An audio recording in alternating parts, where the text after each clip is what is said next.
salam jumpa bersama saya Hamutalin Setinobertenis dengan NIM 2001070025. Saya adalah mahasiswa dari program studi Pendidikan Pancasila dan Kewarganegaraan Fakultas Keguruan dan Ilmu Pendidikan Universitas Nusa Cendana Kupang. Video ini dibuat untuk memenuhi tugas akhir dari mata kuliah Hukum Tata Negara. Untuk itu selamat menyimak. Baik, pada video kali ini saya akan menjelaskan tentang kepemimpinan dari Bapak Kiai Haji Abdurrahman Wahid atau yang biasa disapa dengan Gus Dur.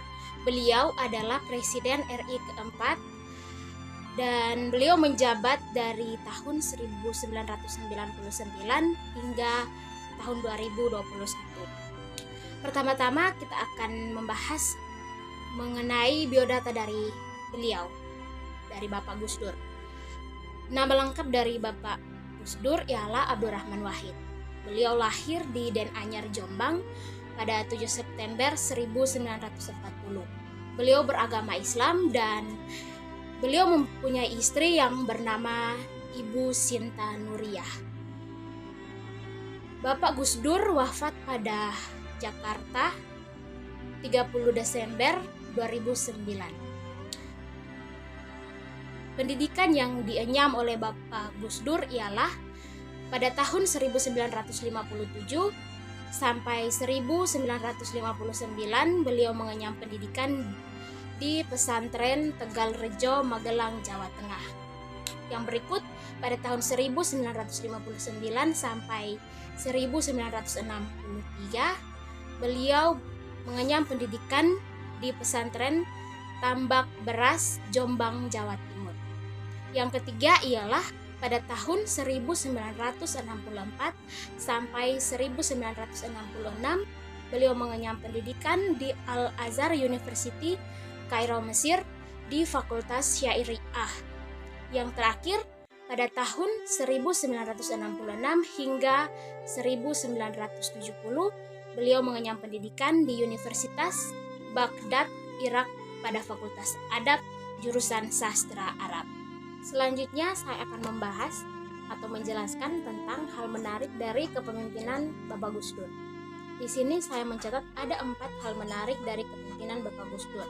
Yang pertama ialah beliau adalah seseorang yang menjadi pemimpin negara dengan memiliki keterbatasan fisik. Presiden keempat Indonesia yang juga mendapat julukan sebagai Bapak Pluralisme ini merupakan salah satu tokoh yang sangat menginspiratif. Sebagaimana kita ketahui bahwa pria yang akrab disapa dengan Gus Dur ini mengalami glaukoma yang membatasi kemampuan pada penglihatannya. Keterbatasan fisik yang dimiliki oleh Gus Dur tidak membuat beliau patah semangat ataupun patah arah. Ia berhasil menjadi orang nomor 1 di Indonesia.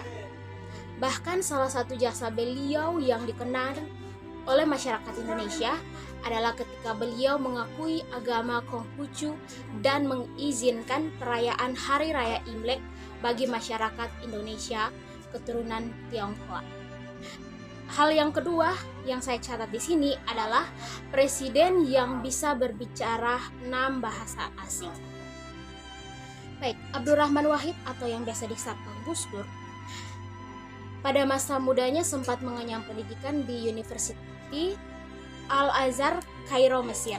Saat itu bahkan Gus Dur aktif dalam Perhimpunan Pelajar Indonesia bersama karibnya Kiai Haji Ahmad Mustafa Bisri yang biasa akrab disapa Gus Mus. Sebagai mantan pelajar di Kairo, Mesir, sudah tentu kemampuan bahasa Arab Gus Dur tak bisa diragukan lagi. Tapi nyatanya Gus Dur tidak hanya ahli dalam berbahasa Arab. Gus Dur juga kerap melakukan perbincangan dengan menggunakan setidaknya 6 bahasa. Di antaranya ialah bahasa Arab, bahasa Inggris, bahasa Spanyol, bahasa Jerman, dan bahasa Prancis. Hal yang berikut atau hal yang ketiga yang merupakan hal menarik dari Bapak Gus Dur ialah beliau adalah pemimpin yang asal nama pilih fakultas. Ada kisah unik saat Gus Dur hendak kuliah di Universitas Al-Azhar. Waktu itu Gus Dur sudah tiba duluan di Kairo.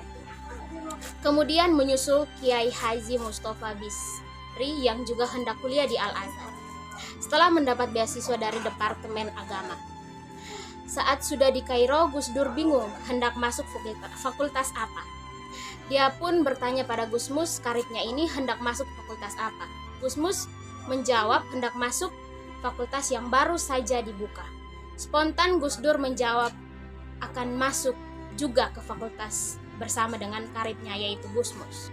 Sampai suatu ketika kuliah pertama dimulai, Gus Dur kaget karena mata kuliah yang diajarkan di jurusan yang diambil sudah ia pelajari. Ia lalu menggerutu kepada Gus Mus. Kata Gus Dur, buang-buang waktu saja saat kuliah di jurusan dan mata kuliahnya sudah dipelajari pada saat mengenyam pendidikan di pesantren. Itu adalah hal menarik ketiga. Dan yang berikut ialah beliau adalah seseorang yang tidak pernah menamatkan kuliah. Gus Dur dianggap kiai yang punya kemampuan lebih. Berbicara agama, ia pintar. Berbicara demokrasi dan politik, tak perlu ditanya lagi. Diajak ngomong sepak bola, dia juga piawai. Bak berkomentar, intinya Gus Dur ini adalah pemimpin yang multitalenta. Tapi ternyata Gus Dur atau Abdurrahman Wahid ini sama sekali tidak punya gelar sarjana. Ia memang pernah kuliah di Al-Azhar, tapi hanya sementara. Gus Dur tak pernah menamatkan kuliahnya di Al-Azhar. Dia sempat melamar kuliah di jurusan sastra sebuah university di Irak. Ia diterima, tapi di sana Gus Dur tidak pernah menamatkan kuliahnya. Selanjutnya saya akan membahas juga tentang gaya kepemimpinan dari Gus Dur. Yang pertama ialah Gus Dur sebagai pemimpin yang fleksibel. Berdasarkan Goleman's Models, terdapat 6 gaya kepemimpinan untuk menghadapi situasi kepemimpinan yang berbeda. 2 di antaranya telah diterapkan oleh Gus Dur selama masa kepemimpinannya, yaitu affiliative leaders yang mengutamakan anggotanya dan service leaders yang berdasarkan pada konsep perintah dan kontrol. Penerapan affiliative leaders terlihat pada kebijakan untuk mensejahterakan aparatur sipil negara atau ASN dengan menaikkan gaji yang tidak tanggung-tanggung, yakni sebesar 100% dari periode sebelumnya. Sementara gaya survive leaders diterapkan oleh Gus Dur dalam upaya melakukan reformasi besar-besaran terhadap peran dan internal Tentara Nasional Indonesia yang dilakukan secara satu arah. Hal yang kedua ialah Gus Dur mengutamakan konsensus dalam pengambilan keputusan. Pada kepemimpinan Presiden Abdurrahman Wahid, keputusan yang diambil kerap menunjukkan adanya sebuah konsensus bersama yang menunjukkan bahwa Gus Dur menerapkan tipe kepemimpinan demokratis. Kepemimpinan demokratis dapat dilihat seperti ketika Gus Dur menanggapi persoalan yang ada di Papua dengan menempuh jalan dialog dengan masyarakat Papua. Melalui pendekatan ini, Gus Dur berupaya untuk menjaring aspirasi masyarakat Papua untuk merumuskan kebijakan yang tepat dan inklusif. Selain mengenai masalah Papua, Gus Dur juga berupaya untuk menghilangkan segala bentuk hegemoni elit politik warisan Orde Baru untuk menciptakan masyarakat yang lebih demokratis. Hal berikut ialah Gus Dur ialah pemimpin yang berkarisma. Pada saat menjabat sebagai presiden, Gus Dur menunjukkan dirinya sebagai pemimpin yang berkarisma atau pemimpin yang karismatik. Sifat karismatik seorang Gus Dur salah satunya terpancar dari pemikirannya yang tangkas dan tajam. Hal ini dapat dilihat melalui kebijakan Gus Dur yang memberikan perubahan positif di berbagai bidang. Selain itu, karisma seorang Gus Dur berasal dari sifatnya yang rendah hati dan sederhana serta humoris. Banyak orang dan kelompok masyarakat, baik dari kalangan NU maupun dari luar NU, yang mencintai dan mengagumi seorang Gus Dur karena sikap dan perlakuannya yang ditunjukkan oleh beliau. Hal berikut atau hal keempat dari gaya kepemimpinan Bapak Gus Dur ialah beliau dalam praktek kepemimpinannya itu etis.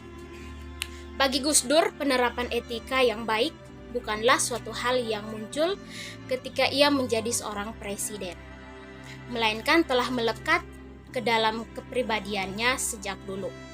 Sikap etis tersebut ditunjukkan oleh Gus Dur dengan menjunjung tinggi nilai toleransi di negara Indonesia yang majemuk, atau terdapat banyak perbedaan. Salah satu penerapan nilai toleransi yang dilakukan oleh Gus Dur adalah dengan mengakui dan meresmikan agama Konghucu sebagai agama resmi dan menetapkan Imlek sebagai hari raya nasional. Hal kelima yang merupakan gaya kepemimpinan dari Bapak Gus Dur ialah kebudayaan Jawa yang masih melekat pada jiwa Gus Dur. Gus Dur lahir dan besar di lingkungan Jawa Islam yang sangat kental, terutama dari subkultur pesantren. Lingkungan tersebut kemudian berpengaruh terhadap kebiasaan dan pandangan politik dari Gus Dur selama menjadi presiden. Salah satu pandangan Gus Dur adalah terkait konsepsi negara modern yang menurutnya kewenangan dan peran negara yang besar sebagai alat bagi tujuan politik untuk dibatasi. Selanjutnya saya akan membahas tentang isu-isu ataupun kasus yang terjadi pada masa pemerintahan Presiden Gus Dur. Yang pertama ialah kasus Bulog. Pada Januari tahun 2000, Gus Dur bertanya soal situasi kas bank urusan logistik atau Bulog. Ia ingin meminjam dana dari kas Bulog untuk program bantuan di Aceh. Gus Dur berniat menggelontarkan dana tersebut ke Aceh untuk membangun infrastruktur, transportasi, kesehatan, pendidikan, dan sosial. Praktek pinjam-meminjam kas ini lazimnya di pemerintahan, termasuk pemerintahan sebelumnya, yakni pemerintahan Habibie dan Soeharto. Gus Dur sempat dihimbau sebelum meminjam kas ke Bulog agar berkonsultasi dulu ke DPR. Namun Gus Dur menolak dan dengan alasan mengulur-ulur waktu dan akan menjadi permainan politik.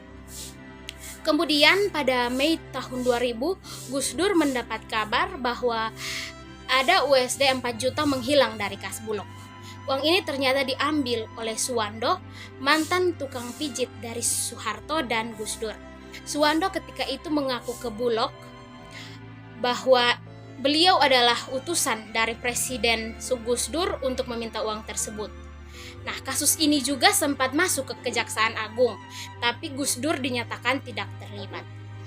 Isu atau kasus kedua yang terjadi pada masa pemerintahan Presiden Gus Dur ialah Gus Dur pernah dituding sebagai antek Yahudi dan agen Mossad. Ketika Gus Dur menjabat sebagai Presiden RI keempat, ia langsung membuat beberapa keputusan yang kontroversial. Salah satunya ketika ia memerintahkan Menteri Perindustrian dan Perdagangan mengeluarkan surat keputusannya nomor 23 MPP 01/2001 pada tanggal 10 Januari 2001 yang melegalkan hubungan dagang antara RI dan Israel. Keputusan itu diartikan Gus Dur justru merestui kembali organisasi-organisasi Yahudi Israel yang pernah dibukukan oleh Indonesia. Selain itu, kebijakan luar negeri Gus Dur juga diikuti dengan usahanya membuka hubungan diplomatik dengan Israel. Akibat kebijakan-kebijakan Gus Dur ini, kemudian beberapa kelompok Islam marah. Mereka menuding Gus Dur sebagai antek Yahudi dan agen Mossad atau mata-mata Israel di Indonesia. Bahkan beberapa kiai dari partai NU pun sempat marah dengan Gus Dur. Selanjutnya saya akan membahas juga mengenai langkah-langkah membanggakan yang pernah diambil oleh Presiden Gus Dur pada masa pemerintahannya. Presiden RI keempat ini yakni Abdurrahman Wahid yang biasa disapa dengan Gus Dur memang dikenal sangat kontroversial. Langkah-langkah yang diambil olehnya kerap menuai banyak kritik dari berbagai kalangan. Misalnya ketika Gus Dur mengunjungi Soeharto setelah penguasa Orde Baru ini lengser. Padahal waktu itu Soeharto sedang menjadi sorotan publik. Gus Dur juga pernah mengusulkan agar pemerintah mencabut TAP MPRS nomor 25 tahun 1966 tentang pelanggaran atau pelarangan PKI dan pelarangan penyebaran ajaran komunisme dan marxisme di Indonesia. Usul ini langsung menuai kontroversial sehingga akhirnya kandas direalisasikan. Selain itu juga, baru sebulan menjabat sebagai presiden, Gus Dur langsung merombak tatanan birokrasi pemerintahan dengan membubarkan Departemen Sosial dan Departemen Penerbangan. Departemen Sosial dan Departemen Penerbangan ini sebelumnya sudah sejak pemerintahan Orde Baru dan dipimpin oleh Habibie. Pada bagian terakhir, saya juga akan membahas tentang kelemahan-kelemahan pada masa pemerintahan Presiden Gus Dur. Yang pertama ialah Gus Dur adalah seorang pemimpin yang memiliki keterbatasan fisik, sehingga performa beliau dalam memimpin negeri ini kurang maksimal, yang berimbas pada bidang ekonomi.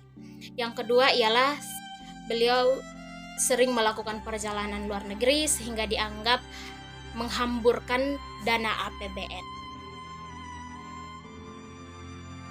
Pada kesempatan kali ini juga saya akan berkomentar sedikit jika ketika suatu saat saya diizinkan untuk menjadi seorang pemimpin, maka gaya kepemimpinan yang akan saya terapkan ialah saya akan berusaha menjadi pemimpin yang selalu mengutamakan kesejahteraan dari rakyatnya, dan selain itu juga saya juga akan berusaha menjadi pemimpin yang dekat dengan rakyatnya, tidak menjauh dari rakyat.